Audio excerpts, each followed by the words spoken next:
Good morning, my peeps. This is fun fact number 60. Or not so much fun fact, or whatever you want to call it. How about whatever you want to call it? Facts, or truths, or thoughts, or whatever. Today I'm doing another here and now type of thing. Life. Number 60, we're calling it here and now life. Um, Yeah, I'm doing the again because I don't care. uh, what if I do instead of Anyhow, yeah. Life. Well, you'll notice that the background is different behind me because I'm doing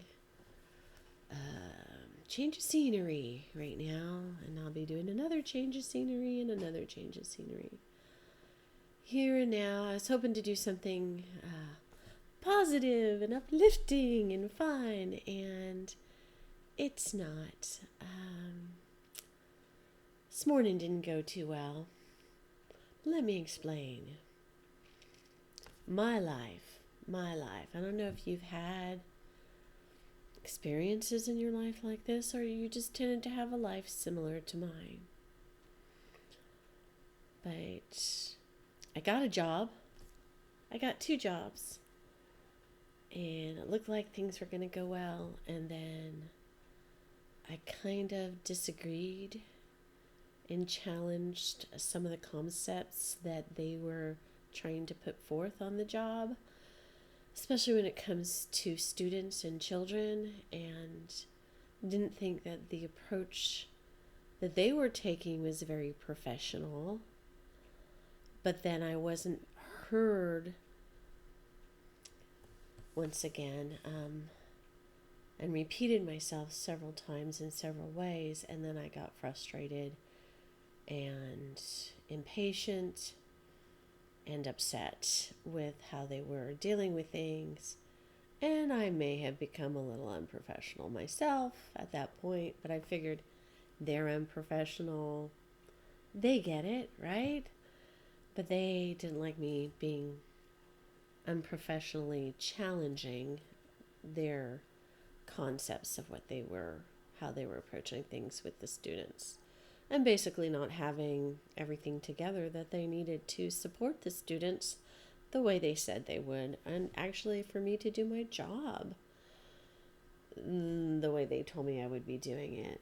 We're talking about working 9 hours with a half an hour break, working 6-7 hours without a break at all, not even to go to the bathroom.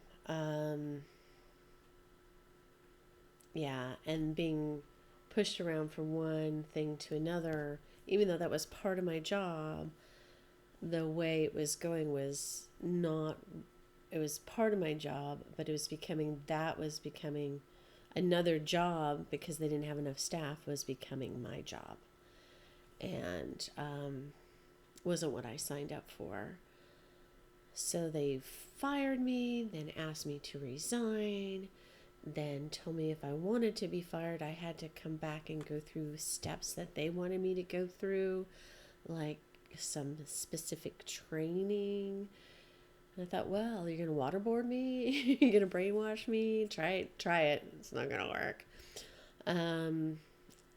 Training, and then I was going to have goals that I had to hit in order to keep my job. Otherwise, I would get a verbal warning and a written warning, and then they could fire me. So I can't get an unemployment. The other job I postponed because the other job was taking more time than it was supposed to. I was working more hours than I was supposed to, and it was wearing me out, not having breaks. So, So the other job has been really nice, and they're waiting for me to be ready to come back. And I thought, I need to get... The other job was kind of more just part-time and fun, good pay, but not consistent. And I really need a consistent position in order to keep paying the bills.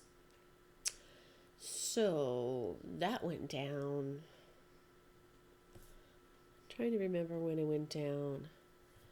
I want to say August 17th, maybe. And then, and I know I'm pre-recording things.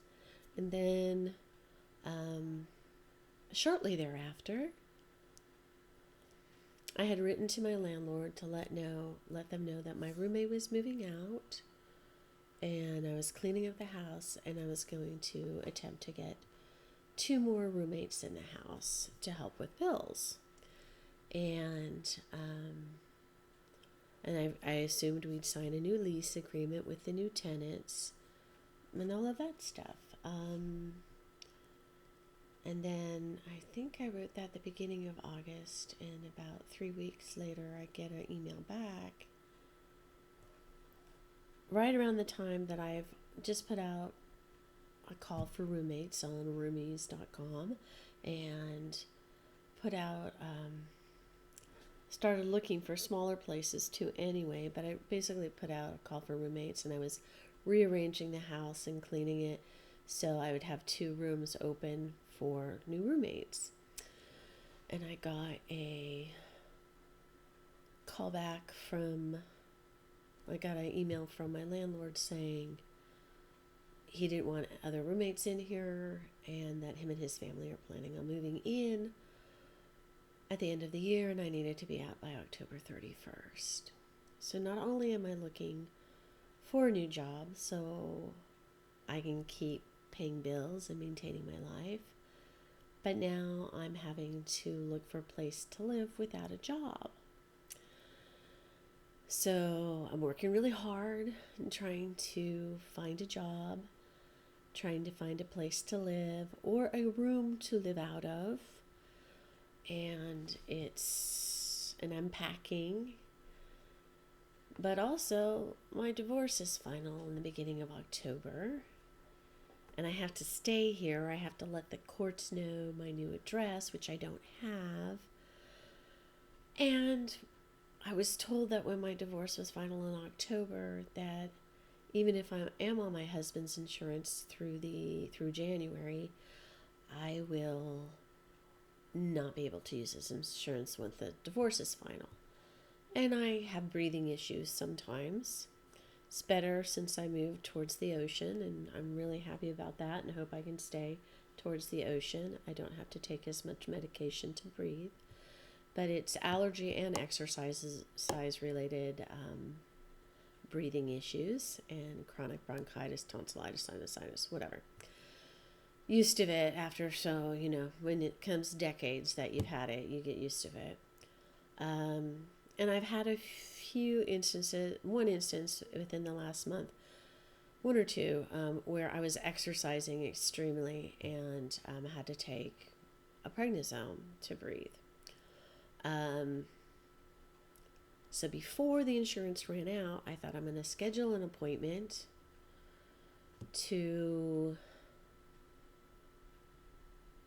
I know this is long-winded, but this is my life.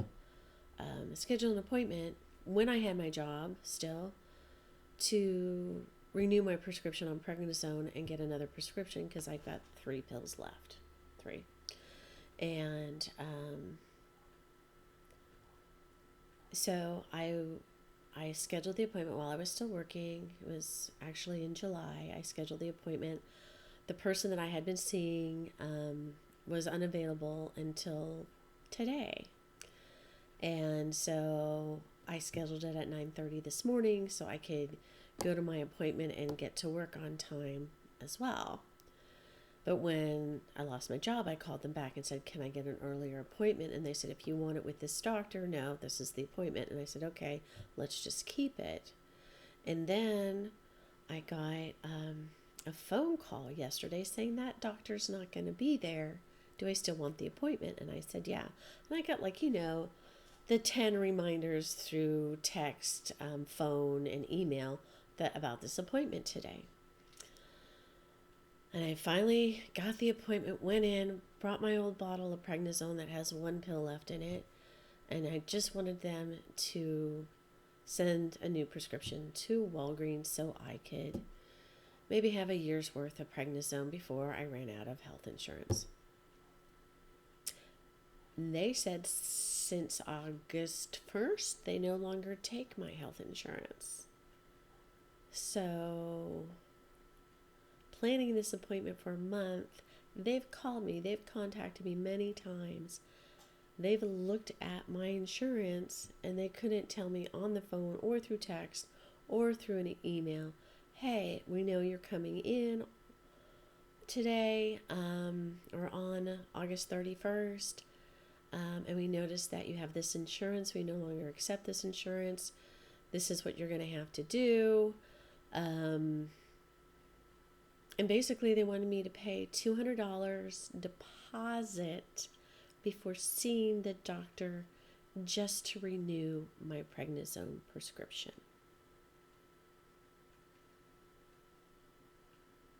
And the whole point of this was to do this before my health insurance was no longer there. So I cried. I called family members and I cried. And I looked up, I came home and I cried. And I looked up alternatives to prednisone, natural alternatives. And I think I'm going to try the turmeric. I think that's what I'm going to try. And I might try oregano oil. I take garlic, and they said omega-3, is another thing. I think turmeric, oregano oil, and then I also have nerve pain. And there's like all these Chinese natural remedies, and St. John's wort, but prickly ash sounds pretty cool.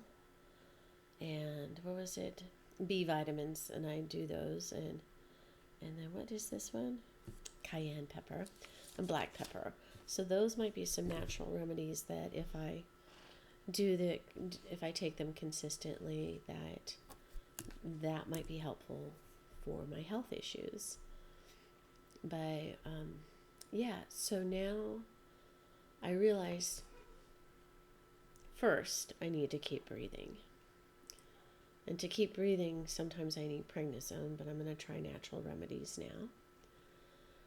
2, if I'm not breathing, there's no point in looking for a job who's going to be hiring somebody who is no longer breathing. 3, you're supposed to laugh at that. 3 is, if I'm not breathing and I don't have a job, there's no point in looking for a place to live.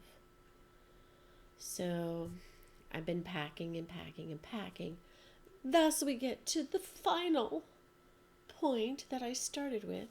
The background's different. I have moved stuff out of 2 of the rooms, cleaned them, packed some stuff up in boxes, put them out in the garage, cleaned the rooms.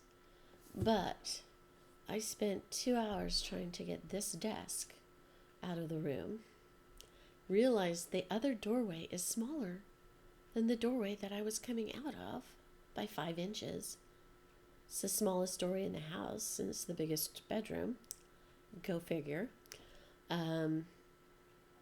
So I couldn't put the desk in the room that I was kind of going to try to live out of.